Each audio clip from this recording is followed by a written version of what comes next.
Okay, so you're thinking about coming to Vietnam for a holiday or to work and live.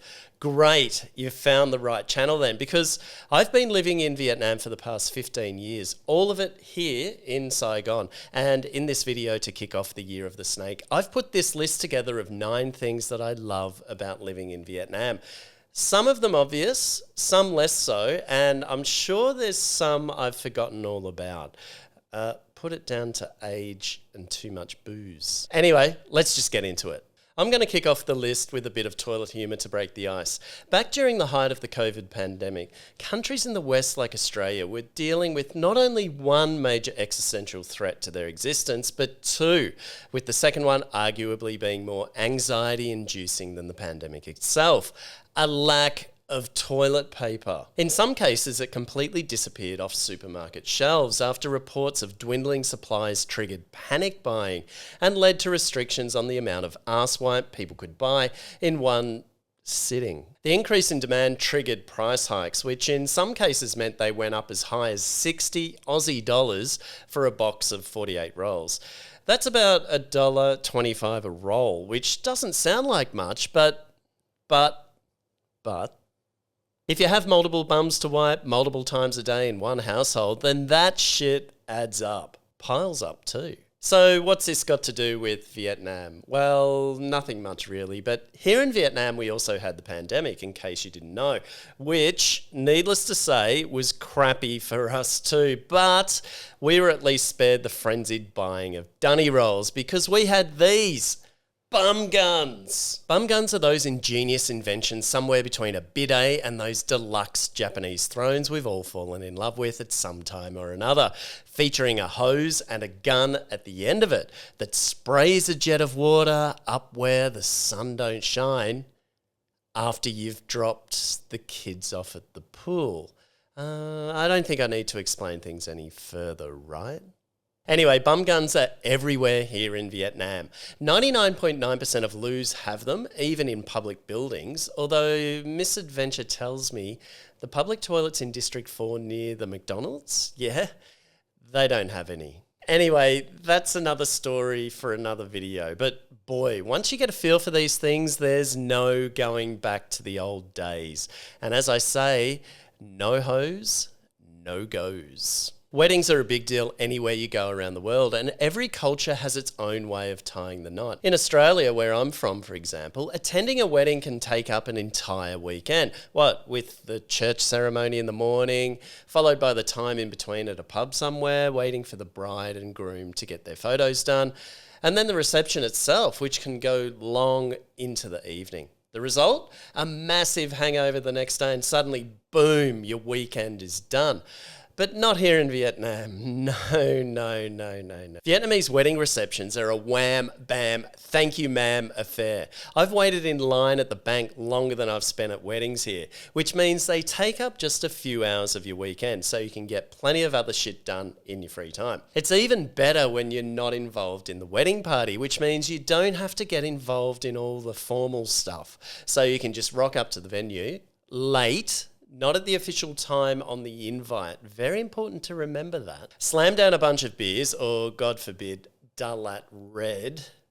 Engage in some inane small talk with random people you'll never see again.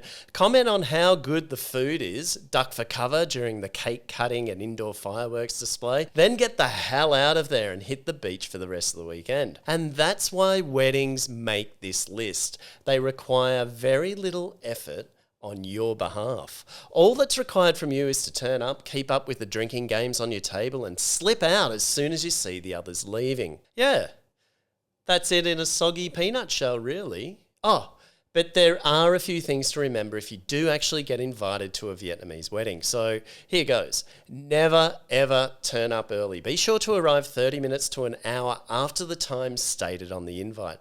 Trust me, I found out the embarrassing way. And speaking of invites, use the envelope it came in for your gift of at least 500,000 dong cash. Make sure they're clean new notes straight from the bank, not your back pocket. And don't gift the happy couple a vacuum cleaner or vouchers for homewares or anything practical like that.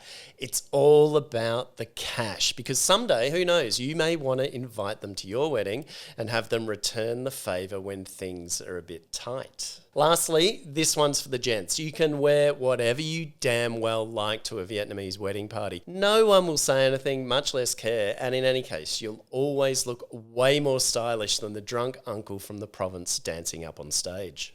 It's a well-known fact that Vietnam is one of the cheapest places in the world to live, and there are tons of videos on YouTube demonstrating that. I guess this is just another one.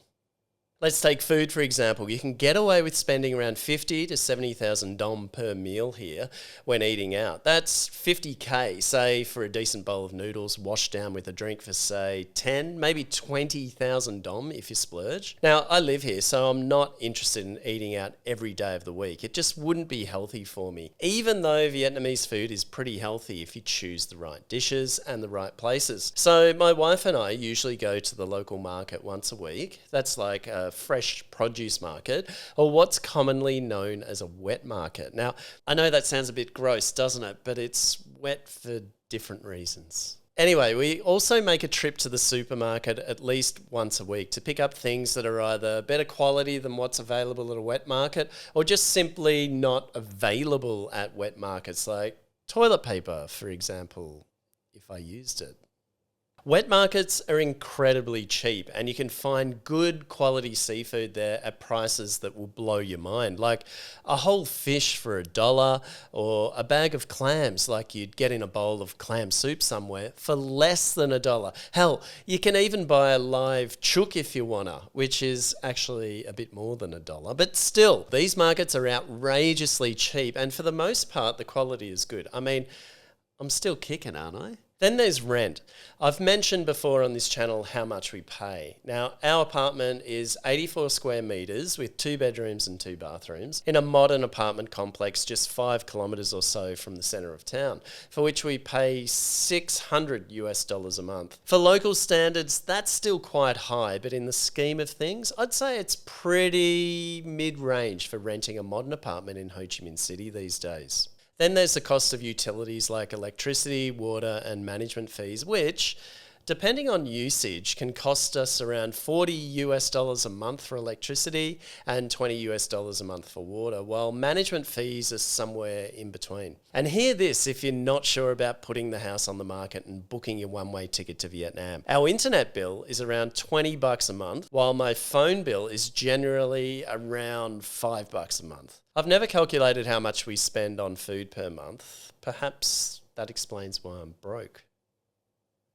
But we actually do eat out a lot, and sometimes we eat at Western restaurants, which can blow the budget out a bit. But I think if we really tightened our belts, the two of us could live on $1,000 a month and be fairly comfortable. This is the thing about living in Vietnam. Before I came to live here all those years ago, I ate mostly just to fill up or just out of habit. But in Vietnam, I'm a totally different person. You see, food is at the center of the universe here. Seriously. I've never seen security guards and parking officers move as quickly as they do until someone yells, "Food's up!" It's the highlight of the day, and I'm the same. So with so much great street food in every city and town in this country, it's turned me into a foodie as well. Now, if you're living here and the food culture hasn't made an impact on you yet, then you're simply not living. Okay, some of my favourite streets in Saigon for street food and budget meals are Street 79 in District 7 for a lot of Hanoi-style dishes, Vinh Street in District 4 for snails and seafood. Also in District 4, you'll find Dơ 200 along Hem 200 Som Chu for all kinds of local stuff. Ho Ti Street in District 10, which is fun and vibrant for snacks, including Khmer dishes. Van Giep Street in Binh Tan District, and Phum Hum Street in District 5, just to name a few. Check them out, you won't be disappointed. We often hear that Vietnam is more than just a war, which is very true, and especially when it comes to history. Now, Vietnam has an incredibly long and fascinating past that dates back thousands of years. It's believed that the first of Vietnam's states to form was around 2879 BC. So is that almost 5,000 years ago? The Dom Som culture in northern Vietnam can be traced back to 1000 BC. Meanwhile, the Sa Huyn culture flourished around the same time in what is now central and southern Vietnam. Anyway, far be it for me to give you a Vietnamese history lesson in this video when I can't even recall what I got up to last week. But if you're interested in learning more about it by other means, I can at least recommend places to point you in the right direction. For example, the Museum of Ethnography in Hanoi has authentic displays that showcase Vietnam's 54 ethnic groups. That's really worthwhile checking out if you find yourself in the capital. And if you make it here to Saigon, the Ho Chi Minh City History Museum next to the zoo in District 1 has a great display of artifacts from the most important eras of Vietnam's history. That's really worth checking out, if not just for the Vietnamese mummies. Not those kinds of mummies. And would you believe me if I said there's a Roman coin on display there too that was dug up in the Mekong Delta and proves the existence of an ancient trade route between Vietnam and Europe? Yeah, I didn't think so. So go and see for yourself. If you're familiar with the content I've made over the years on this channel and elsewhere, you'll know that I'm pretty keen on motorbikes. I've been riding them ever since I was a kid, so that prepared me well for my life here in Vietnam, kind of. You see, Saigon alone is home to around 8 million motorbikes in a city that's said to have over 10 million inhabitants, so nothing can really prepare you for that. According to one reliable report, 750 new motorbikes are registered each day here in Saigon. By the looks of it though, just as many wind up in Saigon's growing two-wheeler graveyards. Still, love them or hate them, motorbikes are here to stay for a little longer yet, although things are changing all the time. Cars have become more prevalent over the past decade, and the authorities recently showed their intent on changing road behaviour by instituting a bunch of new laws, backed up with some hefty increases in fines of the kind never seen before in these parts. There's been some resistance and plenty of grumbling about the tough love being dished out, which in some cases, depending on the law broken, can equate to 10, 20 or 30 times, maybe even more than the monthly income of the average worker. We'll need to watch this space to see how things pan out, but early reports are that the measures are already reducing fatalities. Now, to drive on the roads here, legally, you need a license. That may not come as much of a surprise, but that's tricky if you're from one of the countries that's not a signatory to this thing. Some antiquated agreement patched together decades ago. That means Aussies like me can't drive legally on Vietnamese roads with an international driving permit unless you live here and can jump through a bunch of other hoops to obtain a proper local license. Fortunately for me, I'm not bad at jumping through hoops, so I'm bona fide. That means I can ride epic routes up and down the country like the Ha Giang Loop, the Ho Chi Minh Road, the Central Highlands, the Mekong Delta, and of course just daily through the streets of Saigon, which is still one of the best ways yet that I know of to feel a part of this epic culture. It sounds cliche, I know, but I've thrown Vietnam's coffee culture into this list because it's just simply too big a part of life here to ignore it, along with Nhậu culture, which I'll come to in a minute. Vietnam is the world's second largest coffee exporter and ranks first in coffee cultivation yield, which is the amount of coffee produced per hectare. Back in 2023, Vietnam's coffee production reached almost 30 million bags. Now, to put that into perspective, I went looking online for what constitutes a bag of coffee for export. And it turns out the worldwide standard for a bag of coffee is 60 kilograms. So in that case, in 2023, Vietnam produced a whopping 1.8 billion kilograms of coffee. Wait, is that right? Okay, so apparently it is. So if an average size family car weighs about 1,500 kilograms, I thought family cars might help you get a picture of the quantity, then that means the amount of coffee Vietnam produced in 2023 was the equivalent in weight of 1,200,000 average sized family cars. Okay, maths isn't my strong point. I'm going to have to check this out again. Okay, perhaps you can do the maths for me and let me know in the comments. So apparently 95% of that yield was the Robusta variety of coffee beans, while the remaining 5% was made up of Arabica, Cherry, Mocha and Coolie. Now, coffee shops are everywhere in cities and towns all over Vietnam, and nothing really gets done until after a coffee, which is typically either a café den, a straight black coffee, or a café suada, which is an iced coffee with condensed milk. But there are plenty of other styles that are popular too. Now, Nhậu culture is the practice of going out to eat and drink with friends and colleagues, either to catch up or to strengthen bonds and develop relationships. Usually, groups meet up at Wang Ang or Wang Nhậu, where they eat and drink into the evening, sharing work stories and spinning yarns. Now, it's a fun part of the culture, and the locals do their best to include you by encouraging you to drink and eat their food. These local joints also have these very useful receptacles in the men's toilets, just in case.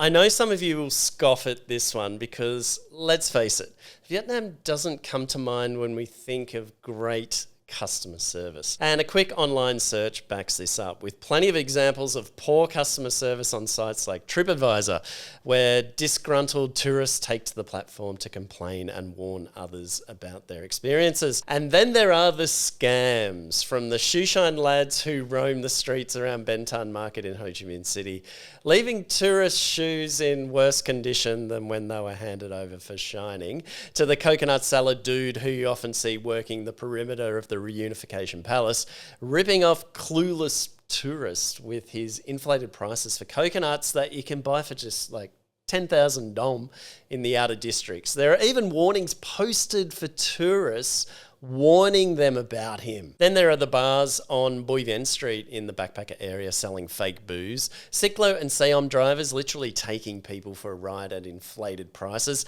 and of course the dodgy cabs welcoming you to Vietnam straight out of the gates at the airport. But what often goes unmentioned are the instances of excellent customer service that those of us who live here experience that tourists mightn't come across on their travels.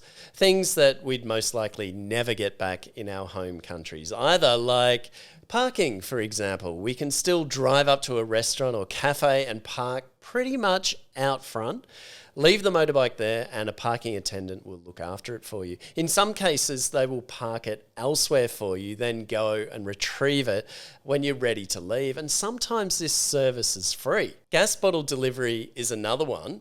You see, homes and apartments here aren't generally connected to a main gas supply. Like in my apartment here, for example, where a gas bottle supplies our stove with gas, but every few months it needs replacing. And within 15 minutes after placing the call to the gas company, someone is here with a new one. Similarly, food delivery is excellent here, especially with the Grab app. Motorbike mechanics is another one. You're never far from one if you break down or get a puncture. And there's the wait staff at restaurants, bars and cafes who generally provide enthusiastic and friendly service whenever you eat out. And perhaps best of all are the home massage services that I may or may not tell you about in another video. Now, I've left the thing I love the most about living in Vietnam till last. And thanks heaps, by the way, if you've made it this far. Just don't forget to like and subscribe. And what I'm talking about are the Vietnamese people. There's no doubt that if they'd never made me feel so welcome, then I would have left years ago.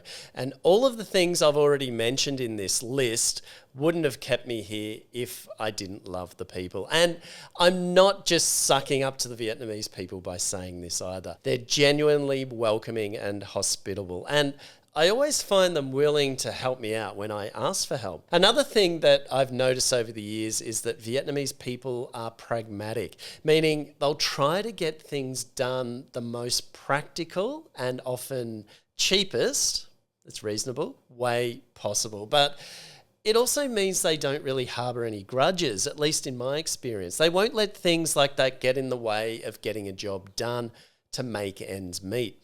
This after being invaded and colonised by foreign powers in the country's recent past. Now, I'm not too sure how I'd be as a person had this happened to me. And of course, I need to mention the women. They're the backbone of this country. They're strong, independent go-getters who manage the home, but still go out to earn, whether it be as a street vendor, factory worker, farmer, bank manager, or CEO of a major company, but will always find time for a laugh until you piss them off. If you know, you know.